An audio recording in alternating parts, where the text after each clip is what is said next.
जय जगन्नाथ नमस्ते। ओडिशार कला संस्कृति साहित्य उपर आधारित ओडिया पाला गायक श्रीजुक्त कैलाश चंद्र पाणिग्राही कईजंगा कटक।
जगन्नाथ कर्म हूँ चारि भाग विभक्त सी सृष्टि करती सी पालन करती सी सहायन करती मुनि ऋषि मैंने कहले भगवान नाना प्रकार अवतार बांध बुझीपारे तेणु मोर कहबार तात्पर्य भगवान सत्यनारायण बा किए कवि कहले सत्य नारायण अयन सत्यनारायण नारायण नरमानंकर अयन अर्थात मुक्ति मार्ग समान सी सत्य अच्छा सत्य क्या कहती कहलु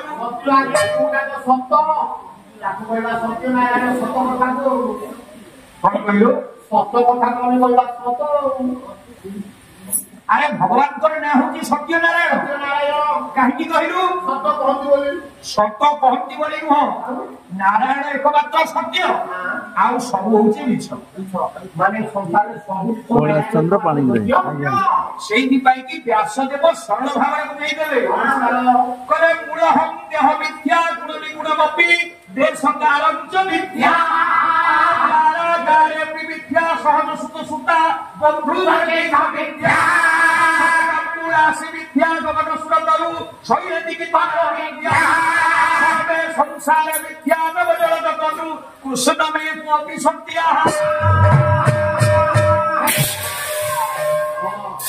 आज्ञा मूलहं देह मिथ्या शरीर मूल केमती मिछ केमती शरीर मिछ पिला बेले जेमती शरीर थिला आज्ञा बड़ हवा पर रहिला बदली गला आइबे बड़ हवा पर आउ तोरा एमती शरीर रहिबो जगह बा निजे जे कुछ पिला की करी के थिला तापर बड़ हला तापर निसो तापर बड़ बचिला सेही कटक माने के एटा बडर जगतसिंहपुर कटक बडर जहा वर्तमान छ नेको थिला आगामी दिन थिबो ताकि कोती बिछुनी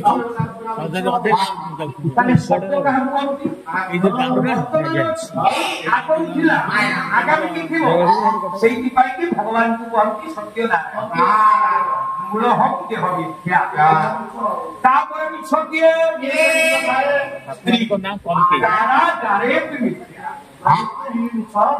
अरे प्रथमे कवि कहले देह मिथ्या आज्ञा ता प्रमाण दे प्रमाण हैला तापर कहले स्त्री को पई मिछ स्त्री मिछ आउ संसार आगामी चोरी स्त्री गोटी होती सत्य केमिति बापा गोता गोता मिले भाई गोता गोता बहू गोता गोता भूमि गोता गोता ସ୍ତ୍ରୀ ବୋଲି ପଦାର୍ଥ ଏକମାତ୍ର ଗୋଟିଏ ମିଳିବ ଜୀବନରେ ଆଉ ନାହିଁ ବାପା। ଆରେ ସେ ମିଳିବନି ବୋଲି ତାକୁ ତୁ କହୁଛୁ ସତ? ଆଜ୍ଞା ସେଇ ଗୋଟିକ ସତ ଆଉ ସବୁ ମିଛ। ଆରେ ମୂର୍ଖ ପାଳିଆ, ଆଜ୍ଞା ଲୋକେ କହନ୍ତି ବାପ ମାଙ୍କୁ ଛାଡିକି ଜଗତରେ ସବୁ ମିଳିବ। ମିଳିବ। ତୁ କହୁଛୁ ବାପ ମା କୋଟି କୋଟି ମିଳିବେ, ସ୍ତ୍ରୀ ମିଳିବନି? ଆଜ୍ଞା ମୁଁ ଅଞ୍ଜଳି ଦେଇଛି ମୋରି ଘର କଥା କହିଲି ନା ଆପଣ ହଲ କରିବି। କହୁନୁ। କେମିତି ଧର ଭାଟୁଆ ପାଲା ଗାଉଟେ ଘରୁ ଫୋନ କଲା ଶତ୍ରୁଘ୍ନ ତୋ ବାପା ଛାଡିଗଲେ। ଠିକ ଅଛି, ଆପଣ କହିଲେ ଶତ୍ରୁଘ୍ନକୁ ଗୋଟିଏ ପୁଅ ମୁଖା କିଣିଦବୁ ଯାହା ଗୋଟିଏ ହଉଛି ଚିନ୍ତା ହାରକୁ ତ ଆମେ ରଖିବୁ ନା ବିଦାୟ କରିବୁ ଛୁଆ ହବ। ଆଜ୍ଞା ମୁଁ ଆସିଲି ଗାଁ ମୁଣ୍ଡରେ ପହଞ୍ଚିଲା ବେଳକୁ ଗାଁ ଖାଲି ପଡୁଛି ଉଠୁଛି ଖାଲି ରୋଳା ଚାଲିଛି।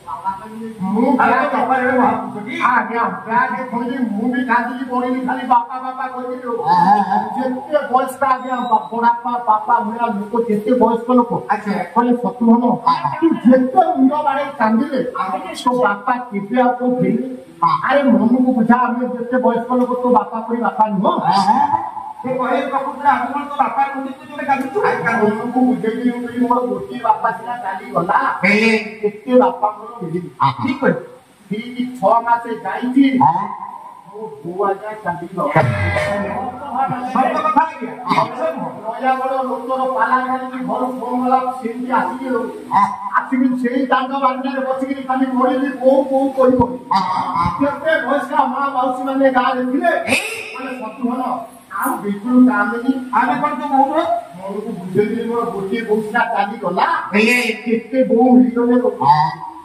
ଠିକ 2 ମାସ ଭିତରେ ଆଜ୍ଞା ପୁରା ନିରାଟ ସତ କଥା କହୁଛି। ଗୋଟିଏ କଲା ସ୍ତ୍ରୀ ମତେ ଆର ପାଣିକି ଛାଡି ଚାଲିଗଲା। ଆଜ୍ଞା ସେଇ ଦାଣ୍ଡ ବାଣ୍ଡରେ ବସିକିରି ଖାଲି କହିଲି ମୋ ସ୍ତ୍ରୀ କହିଲି ଗାଁରେ କେତେ ଝିଅ ବୋହୁ ଗୋଟା ଗୋଟା ପାଖକୁ ଜଣେ ଆସିଲେ ଟିକେ ବୁଝେଇବାକୁ ଶତ୍ରୁଘ୍ନ ତୋ ସ୍ତ୍ରୀ ହବ ବୋଲି। ଏଇଥିପାଇଁ କହୁଛି ସ୍ତ୍ରୀ ତୋର ସତ ଆଉ ସବୁ ମିଛ ବୋଲି। ବାପା ତ ମିଳିଲେ ବୋଉ ମିଳିଲେ କାହିଁ ସ୍ତ୍ରୀ ତ ମିଳିଲାନି।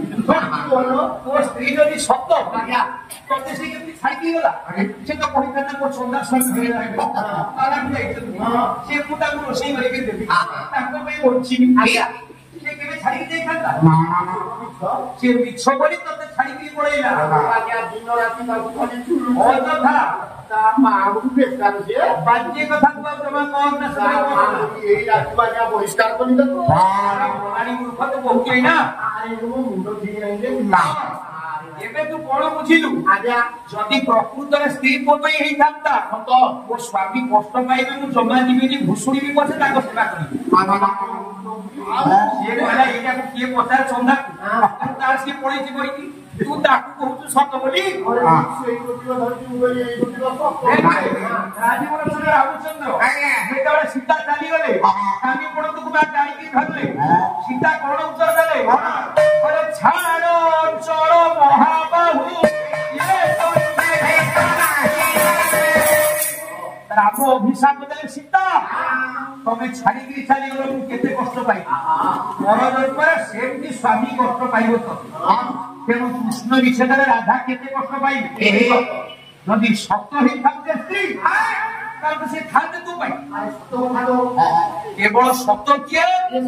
ତୁ ବଞ୍ଚିଥିବା ପର୍ଯ୍ୟନ୍ତ ନାରାୟଣ ତୋରି ପାଖରେ ଥିବେ। ତୁ ଗଲେ ବି ତତେ ପୁଣି କେମିତି କୋଉଠି ଜନ୍ମ ଦେବେ ବୋଲି ସଦାବେଳେ ସେ ଚିନ୍ତା କରୁଥିବେ।